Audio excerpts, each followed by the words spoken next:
તો પાછલા જે આપણા સભ્ય જીતેલા સુરેશભાઈ પટેલ તથા તેમની આખી પેનલ એમને કામોને લઈને વાત કરીએ તો ઓલમોસ્ટ લગભગ બધા કામ થઈ ગયા છે। આજે સંજીવની ક્લિનિકથી લઈને હમણાં પીપલેશ્વર સુધીનો રોડ પણ મંજૂર થઈ ગયો છે। કોઈને તપાસ કરાવી હોય તો એ કરાવી શકે છે। કામોમાં એવું છે કે જે થયા છે ત્યાં જ થયા છે, જ્યાં બાકી છે ત્યાં ઘણા બાકી છે। જો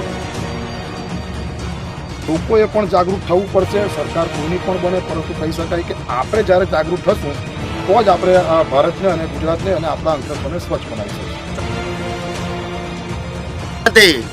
કામ ભાજપ કરે છે, સુરેશભાઈ કરે છે, બધા કરે છે, પણ આ વખતે મોટું નામ છે શરીફ કાનુભાઈ।